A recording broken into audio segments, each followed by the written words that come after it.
안녕하세요. 세법 강의 시작하도록 하겠습니다. 자, 이제 우리 세법 기출 플러스 파트를 이제 시작해 볼 거고요. 자, 우리 지금까지 쭉 세법의 4달 동안 장장 과정을 통해서 기본 이론까지를 진행을 해 왔습니다. 그래서 세법은 따로 기본 심화는 필요 없고요. 기본에 해당한 이론들을 쭉 4달 동안 앞에 세법 1에 해당하는 것들 국기, 국징, 부가세법까지 그리고 세법 2에 지금 법인세와 소득세까지를 쭉 이론 정리를 다 해왔고요. 사실 여러분들이 쭉 따라오시는 중에 이미 이론 정리를 하면서 옆에 있는 날개를 통해서 모든 기출문제까지를 100% 사실 다 풀어왔죠. 100%다 풀었습니다. 하지만 이제 그 내용들이 전부 다 OX로 전부 찢어 나눠져 있는 문제들이다 보니까 얘를 한데 묶어서 기출에 해당하는 전체적인 내용을 정리할 필요가 있어서 이제 두 번째 과정으로 기출 단계가 있고요. 자, 기출은 이제 앞서 기본 강의 때 기출했던 것들을 다시 한번 정리하는 단계라면 다만 공무원 시험은 기출이 물론 중요하지만 기출만으로는 커버가 좀 어렵습니다. 공무원 시험에서 출제된 기출 문제가 많지 않기 때문에 대략 한 해 실제 시험에서 출제된 내용들을 보면 기출 지문이 한 50%, 기출이 아닌 것들이 한 50% 정도가 출제가 되거든요. 그래서 이제 기출 외의 지문들도 좀 노력을 해서 공부를 또 하셔야겠고 또 계산형 문제까지도 준비하셔야 되죠. 그래서 이제 그런 단계를 위해서 응용 문풀 단계가 준비가 되어 있고요. 자, 응용 문풀 단계가 끝나면 12월 말일 거거든요. 그러면 이제 개정세법 단계가 들어옵니다. 다만 우리가 이제 개정세법에 대한 부담이 분명히 있긴 하지만 실제 시험에서 개정세법이 들어간 문제들이 많이 출제가 되느냐? 그렇지 않아요. 많이 출제가 안 됩니다. 나온다고 해봤자 한 문제 정도? 이런 거죠. 개정세법이 이제 세법에 해당하는 확정이 점점 늦어집니다. 그래서 법안 확정 끝내고 시행령까지 확정이 작년 최종 시행령까지 확정이 거의 2월 말에 이루어지다 보니까 4월 초에 시험 봐야 되는 공무원 시험 입장에서는 그런 시행령까지를 다 반영된 채로 시험 문제를 출제하기가 조금 부담이 되다 보니 가능한 이제 개정세법은 다루지 않는 쪽이다라고 생각하시면 되는데 뭐 그래도 우리 수험생 입장에서는 부담이 되다 보니까 이렇게 개정세법을 일단은 진행을 할 거고요. 그리고 나면 이제 압축서에서 이제 개정세법이 전부 다 반영된 채로의 압축서가 이제 나올 거고 출간이 될 거고요. 그러고 나면 이제 그걸 반영해서 모의고사 단계까지를 하고 그리고 시험장에 들어간다라고 생각하시면 됩니다. 자, 이제 우리가 시험에 해당하는 범위를 좀 분석을 해보자면, 자, 우리 9급 시험의 경우 5개년간 출제 경향을 좀 분석을 해봤을 때 제일 많이 출제가 되는 파트가 아무래도 법인세법입니다. 법인세법은 법인세만 가지고 출제가 되기도 하고 법소가 합쳐져서 하나의 내용으로 출제가 되기도 하고요. 여태껏 가장 큰 비중 25%를 차지한다라 볼 수 있겠고, 그런감지 국기법 이거 거의 다 말문제로 나오는 파트고요. 그 다음에 이제 소득 부가에 해당하는 것들이 한 20% 정도를 차지하고 이제 국세징수법에 해당하는 것들이 2문제 정도, 한 문제 내지는 2문제 정도가 출제가 됩니다. 그런가 하면 이제 상증세법은 나올 때도 있고 안 나올 때도 있고 참 뭐하죠. 양은 어느 정도 되는데 안 나오면 차라리 안 보면 되는데 혹은 나온다면 뭐 국징법 정도의 양이다 보니까 나온다고 해서 이 정도 공부했으면 2문제 정도가 반드시 나온다면 또 공부를 하겠는데 좀 애매한 파트긴 하죠. 그래서 이제 요건 나중에 특강으로 따로 빼놨기 때문에 여러분들이 제일 중요한 건 요 나머지에 해당하는 법소부와 국기까지가 사실 굉장히 중요합니다. 여기까지가 완벽하게 소화가 되고 그러고 나서 차선으로 국징이 소화가 다 됐다면 그랬을 때 범위를 상증세법으로 넓히는 게 전략이겠죠.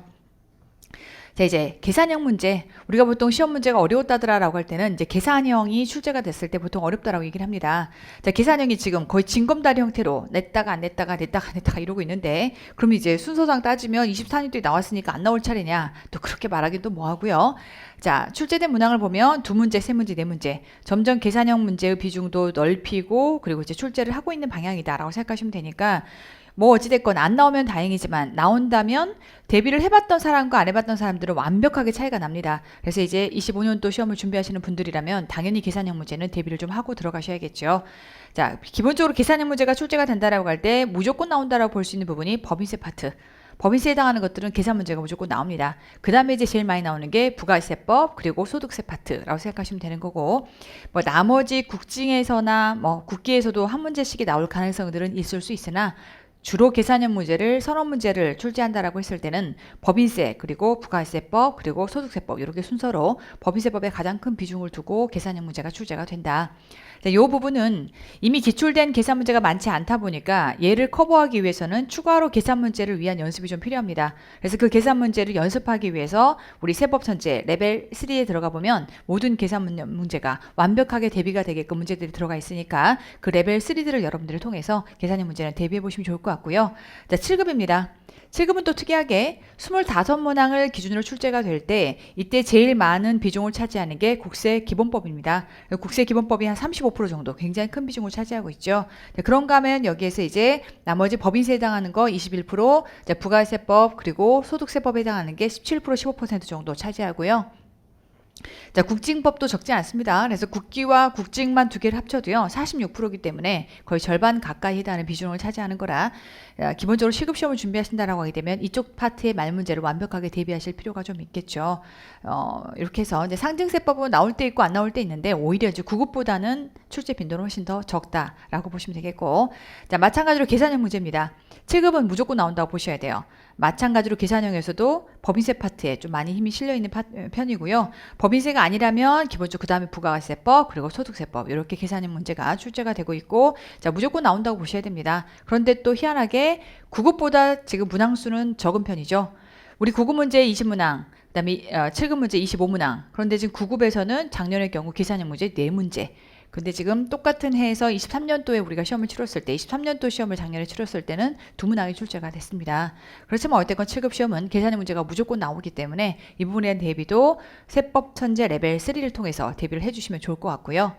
자, 이제 기출이 어떤 의미를 갖는지, 그래서 앞으로 우리가 어떤 학습들을 하셔야 되는지를 정확하게 좀 구분을 하고 가자면, 우리 100점 만점 시험이라고 하는 영역 안에서요, 다른 과목하고 좀 비교를 해보자면, 이제 국어영 한국사라고 하는 일반 보편 과목과 비교를 좀 하자면, 자, 보편 과목은 물론 이번에 영어랑 이제 국어에 해당하는 게 앞으로 시험 기조가 좀 바뀌긴 했지만, 그렇다 하더라도 기본적으로 인역처는 문제를 쉽게 출제하고 많은 공수가 들지 않게끔 학습하게 할 목적으로 출제 기조를 바꾼 거기 때문에, 기본적으로는 어쨌건 기본서와 그 다음에 이제 80점과 90점을 위해서는 기출 정도에서 보통 당락이 좌우된다고 보시면 됩니다. 물론 기출 문제가 지금 현재는 없지만 어쨌든 기출과 진배 없는 형태로 쉬운 유형이 고형 한국사에서는 대부분이 8, 90점을 차지하죠. 다만 이제 세법의 경우는요, 기출만 커버했을 때는 6, 70점의 범위밖에 커버가 안 됩니다. 앞서 얘기했던 것처럼, 자, 기출과 기출 외의 지문을 비중을 나눠보자면, 기출 지문이 한 50% 정도, 기출 외가 한 50% 정도 차지하다 보니까, 기출 문제만 커버해서는, 자, 고득점을 내기는 어렵습니다. 그러다 보니까 이제 물론, 세무직이 워낙 커트라인이 낮다 보니까 뭐 60점 맞고도 합격한다더라 라는 내용이 있을 수 있지만, 컷이 80이면 다른 과목들을 거의 100점 가까이 맞고 세법에서 60점으로 빵꾸가 나도 커버가 된다는 얘기죠. 물론 맞는 거지만 또 인생을 또 그렇게 간달간달 위험하게 살 수는 없는 거니까, 안정적인 합격권을 논하자면 적어도 세법을 80점 정도로 끌어올리기 위해서는요, 80점 이상의 점수를 끌어올리기 위해서는, 자, 기출 외의 특단의 조치가 좀 필요합니다. 그래서 또 다른 이런 응용 문제풀이의 영역이 좀 필요하다고 생각하시면 되겠죠. 자, 국어영 한국사는 이론에서 쉽게 말하면 이제 기출 단계는 지금은 현재 없지만 기출에 진배 없는 형태의 기본 문제풀이, 그리고 나서 바로 모의고사로 이렇게 넘어가시면 되겠지만, 우리 세법의 경우는, 자, 기본 이론 단계에서 기출 단계로 넘어가고요. 이게 다가 아니라고 했죠. 자, 여기에서 좀 더 확장 버전으로 이제 이렇게 응용 몰풀 단계, 그래서 앞서 얘기했던 것처럼 세법 천재라고 하는 게 이제는 필수입니다. 자, 세법의 경우는 계속해서 문제가 어렵게 출제가 되고 있는 상태다 보니까 세법 천재를 통해서 응용 문풀 단계를 좀 강화해서 가져가야 시험장에서 빵꾸 안 나고 좋은 점수가 나올 수 있는 겁니다.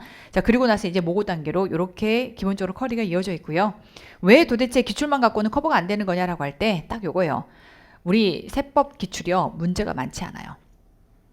여타의 타 과목, 뭐 행정화 행정법의 과목과 비교해보자면 그 과목들의 기출문제는요, 거의 2, 3천 개가 넘습니다. 그런데 우리 세법의 경우는 잘 생각해보시면 국세가 있고 지방세가 있다 보니까 국세에 해당하는 내용들만 지금 기출문제로 들어와 있고, 또 개정이 굉장히 많아요. 그러니까 조금이라도 개정된 지문들은 이제 쓸모없는 지문들이라서 걔네를 빼고 그런 문제들을 건져내고 문제를 계산을 하다 보니까 기본적으로 9급, 7급에서의 세법 문제가 한 700개에서 800개 정도. 무슨 말인지 아시겠죠? 그래서 이렇게 차이가 나다 보니까 기출 문제만 가지고 문제를 만들어내기에는 출제위원들 입장에서 아무래도 부담이 됩니다. 그래서 이제 어쩔 수 없이 기출 외의 지문들을 실어내다 보니까 우리 수험생 입장에서는 기출 외의 지문이 4개 중에 1개만 출제가 돼도 나머지 3개는 기출로 알고 있는 거니까 풀 수 있지 않겠느냐? 이론적으로는 그렇죠. 근데 여러분들 문제 한번 풀어보세요. 내가 한 문장을 전혀 본 적이 없는 문장이 딱 들어오는 순간 당황하면요, 멘탈이 무너져요.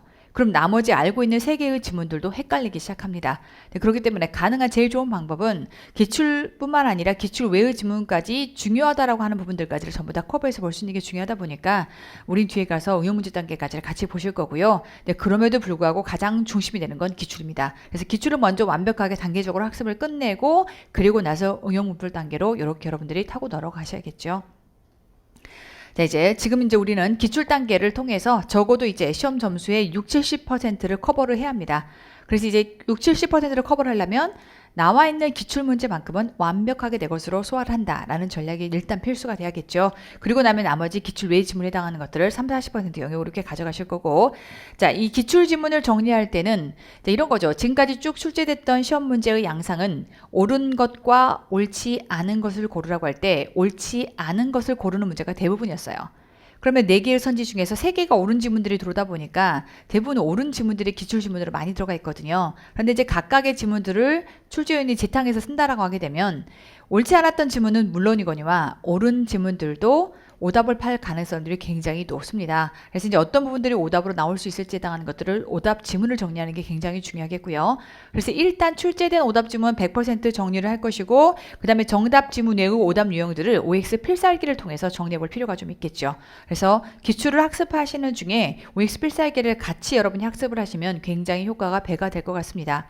OX 필살기는 여러분들이 기출된 모든 지문들이 다 들어가 있고요. 그 다음에 기출 외의 지문까지를 단원별로 전부 다 정리해서 넣어놓은 내용들이니까, 자, 결과적으로는 전부 다 OX 필살기를 통해서 모든 지문들을 정리해 볼 좀 필요가 있습니다. 그래서 기본 OX 필살기에 들어갈 때는 우리 시험장에서 기출해서 출제된 문제 중에 맞는 지문이었을 때 요거를 필살기로 넣었을 때는 맞지 않은 지문으로 바꿔가지고 들어가서 오답으로 만들게끔 들어가 있거든요. 그런 것들을 통해서 오답 지문들을 좀 정리해서 똑같은 기출 지문이 나왔다면 무조건 풀 수 있어야겠죠. 자, 기본적으로 세법 기출과 OX 필살기에 대한 난이도를 좀 따져보자면, 자, 기출 플러스보다는 OX 필살기가 조금 더 어려울 거고요. 당연히 세법 문제가 가장 고난도입니다. 그래서 점점 여러분들이 난이도를 좀 높여가면서 나의 쉽게 말하면 레벨이라고 하는 거를 끌어갈 필요가 좀 있겠죠. 계속 여기만 머물면 시험이 쉬우면 다행이겠지만 시험이 계속 어려워지는 추세의 상황이라면 조금 더 내 난이도를 끌어올려서 내 실력을 조금 더 끌어올려서 학습을 해두어야 나중에 시험장 가서 누수 없이 완벽하게 점수를 맞아올 수 있습니다. 구체적으로 어떻게 공부하라는 거냐라고 하는 것들을 많이 물어보시길래 제가 방법을 아예 일러드릴게요. 자, 일반 과정, 우리가 기본 과정까지를 전부 다 학습을 하셨고, 그 다음에 내가 타고 들어간다라고 하시면, 혹은 어드밴스 과정이라고 해서 일반 과정에 해당하는 기출까지가 나는 완벽하게 다 되어 있다. 어느 정도 기출이 되어 있는 상태라서 혼자 문제를 풀 수 있다라고 하게 되면, 그러면 차라리 이렇게 이 방법을 택하는 건 어떨까? 어쨌건 난이도는 기출 플러스가 지금 OX 필살기보다는 쉬운 단계이기 때문에 가장 보편적인 일반 단계라면, 자, 월화의 티맵 정리를 하고, 그러니까 티맵 정리는 제가 강의로 쭉 해드립니다. 혹은 본인이 강의와 필요 없이 혹시 공부할 필요가 있다라고 되면 혼자서 정리하는 방법도 있겠죠. 어쨌든 기본적으로 문제를 풀기 전에 일단 티맵을 통해서 요약을 정리하시고요. 그리고 나서 기출 문풀 강의로 이렇게 이어서 월화에 정리를 하시고 나면, 그리고 나서 뒤에 가서 어드밴스를 난 조금 더 하겠다라고 하게 되면, 요때 티맵을 통해서 여러분들이 혼자서 강의가 없이 혼자서 책을 좀 본다던가 이렇게 다시 한번 해독해서 보고요. 그리고 나면 이때 뭘 본다? 그렇죠. OX 필살기. 그러면 주결산이 필요하겠죠. 그래서 주말에 해당 내용들을 전부 다 합쳐서 주결산이라고 해서 내가 한 주 동안 풀었던 단원들을 합쳐서 이때 오답 노트에 정리되어 있는 내용들만 가지고 내가 뭘 지금 헷갈려하는지를 다시 한번 상기시켜서 보는 형태로. 이게 잘 갖춰진다면 사실은 4회독이에요. 이때 1회독. 그 다음에 티맵을 통해 다시 한번 2회독하면서 OX 필살기로 문제 다시 한번 풀고요. 그리고 나서 주결산까지가 들어가는 거니까 한 주에 3회독이 이루어지고, 이게 2달 과정으로 여러분들이 효율적으로만 학습하신다라고 하게 되면 2달 공부를 했는데 3회독한 효과가 생길 수 있습니다. 그래서 공부는 구간을 이렇게 나눠 놓고 자꾸자꾸 반복하는 게 가장 암기 과목을 학습하는 효율적 방법이라서 이렇게 제가 한번 제안을 해드릴 테니까 이 방법대로 한번 따라해 보시면 좋을 것 같습니다. 자, 우리 문제를 좀 풀다라고 하면 여러분들이 각 법별로 문항수가 몇 개냐, 내가 앞으로 스케줄을 잡아야 되는데 어떻게 하면 좋겠느냐라는 질문들을 많이 하시길래요. 제가 아예 그냥 쭉 문항수들을 좀 세가지고 왔습니다. 그래서 보시면 당연히 법인세 파트가 제일 많고요. 그리고 부가세법, 그리고 국기법 이런 파트인데, 자, 순서로 보면 자, 조세총론과 국기법에 해당하는 거 요거 한 2주 정도 여러분 학습하시고, 그리고 국진과 부가세법도 요거 2주, 그리고 이제 법소에 해당하는 거 2.5주 정도, 법인세가 조금 길어요. 2.5주 정도 하시고, 그리고 요거 1.5주 정도. 소득세법은 법인세가 좀 어느 정도 돼 있으면 문항수가 많지 않다 보니까 이렇게 정리하실 수 있겠고, 자, 그렇게 해서 전체 8주 과정으로 여러분들 학습 스케줄을 좀 짜시고요. 그 스케줄 안에서 아까 제가 말씀드린 학습 방법을 통해서 쭉 따라가신다라고 하게 되면 기출이 원활히 여러분들 것으로 소화가 될 수 있을 것 같습니다. 네, 상등세법에 해당하는 거는 이번 기출 강의 따로 하지 않고요. 나중에 이제 1월 달에 특강을 할 때 그때 문제풀이 안에 포함이 돼서 병행돼서 들어갈 거기 때문에 이번 정규 과정에서는 요 해당하는 문풀들까지만 8주 과정으로 진행을 한다라고 보시면 되겠고요. 자, 이번 25년도 기출 플러스 교재입니다. 우리 기출 플러스 교재의 가장 큰 특징은 자, 왼쪽에 문제가 들어가 있고요. 오른쪽에 그 문제와 관련된 해설과 연식이 들어가 있습니다. 그래서 이제 기본적으로 문제가 이렇게 들어가 있는 내용들이요. 실제 공무원 시험에 출제가 되는 서체까지를 그대로 썼어요. 가능한 여러분들이 시험장 들어가서 문제를 맞닥뜨렸을 때 내가 쭉 풀어왔던 문제들의 서체를 좀 가지고 보셔야 좀 덜 당황하지 않을까. 최대한 수험생 입장에서 이런 것까지를 세심하게 배려를 해서 제가 책을 만들어 보았습니다. 그래서 실제 시험지에 출제가 되는 서체 그대로 문제가 들어가 있고요. 이제 그 문제에 해당하는 옆에 안에 연식이 들어가 있죠. 제가 예전에 공부할 때요. 이거 어디서 봤더라 라고 하는 것들을 되게 막 헷갈려 하면서 그럼 책을 뒤적뒤적 찾아봐야 되다 보니 그 책을 찾는 시간이 너무 아까웠어요. 그래서 정말 제가 엄청난 배려로 자, 기본서와 그 다음에 오진다에 각각의 링크가 걸려 있죠. 그래서 해당 내용들이 각각 어디에 들어가 있는지를 각각의 링크들을 통해서 여러분들 찾을 수 있게끔 들어가 있고요.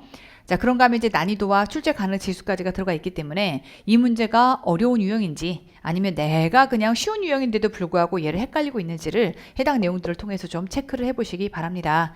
자, 그런가 하면 이제 해설 보실게요. 이런 거죠. 세상에서 가장 친절한 해설을 만들고 싶었습니다. 그래서 이제 가장 친절한 해설들이 들어가 있는데 해설들을 쭉 읽다 보면 뭘 틀렸다는 건지 어디가 문제라는 건지를 찾기가 어려울 수 있거든요. 그래서 이제 오답 지문에 해당하는 것들은 전부 다 볼드로 들어가 있기 때문에 그 볼드 부분들이 요게 정답인 거구나 라고 하는 것들을 매칭해 가면서 빨리 여러분들의 해설을 이해할 수 있게끔 이렇게 구성을 해 보았습니다. 자, 강의는요. 티맵부터 출발합니다.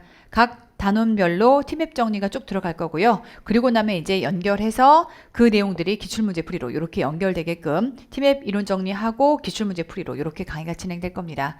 자, 이제 여러분들이 앞으로 학습하실 때는 이렇게 했으면 좋겠습니다. 가장 바람직하고 뭐랄까 지향적인 그런 방법을 좀 제시해 보자면 첫 번째는 이제 예습을 해오시면 좋죠. 그리고 이제 강의를 듣고 그리고 나서 복습. 아름다운 방법인데 이제 물론 예습이 너무 어렵다라고 하게 되면 바로 티맵 강의를 들어도 좋겠지만 여력이 된다면 우리가 쭉 기본 강의를 들었던 내용들을 가지고 지금부터 단원별로 다시 한번 세부적으로 다시 떠올려가면서 다지는 과정이거든요. 그러다 보니까 이때 자, 기본 강의에 해당하는 기본서를 예습합니다. 말이 예습이지 복습인 거죠. 기본 강의 쭉 들었던 것들을 다시 복습하신다라고 보시면 되겠고 어떻게 그 기본서를 보시되 어차피 뒤에 가서 말 문제 풀 거예요. 그러니까 문제풀이 하지 말고 그냥 기본서에 해당하는 것들을 내용만 한번 쭉 본문들을 그냥 한번 읽어보고 오시면 좋겠다. 자, 그리고 나면 이제 강의 때 티맵 정리가 들어갈 겁니다. 그러면 제 언어로 내용들을 앞뒤로 연결을 해서 정리를 해드릴 거니까 티맵 강의를 통해서 정리를 하시고요. 그리고 나면 이제 기출문제 풀이. 자, 그리고 나면 집에 가서 복습하실 때는 어쨌건 티맵 정리를 여러분들 혼자서 스스로 정리를 해가면서 한번 회독을 하시고 그리고 다시 한번 기출문제를 푸는 형태로 이렇게 해서 3박자로 모든 내용들이 맞춰 들어가게 되면 가장 바람직한 두 달 과정이 되겠죠. 그러면서 OX 필살기에 해당하는 것 이래도. 그래서 앞서 제가 월화에 이런 기출에 해당하는 문제풀이가 들어간다면 나중에 뒤에 가서 금요일 정도 여러분들이 하루 날 잡아서 OX 필살기에 해당하는 것들까지를 풀고 그리고 주결산으로 해서 주중했던 것들을 다시 한번 정리하는 형태로 이렇게 들어가면 가장 베스트가 되겠죠. 자, 해서 우리 쭉 지금 이제 세법 기출 단계에 해당하는 것들은 기본서 때 쭉 배웠던 방대한 양들을 다시 한번 여러분들 것으로 소화하는 시간이라고 생각하시면 돼요. 그래서 쭉 소화해 가면서 이제 암기에 해당하는 것들에 좀 집중을 해서 내 것들로 챙겨가는 시간이다라고 보시면 될 거고요. 자, 해서 우리 기출 단계 이제 또 함께 최선을 다하겠습니다라는 약속으로 이제 힘차게 한번 시작을 해보도록 하겠습니다. 자, 이제 출발해 보도록 할게요.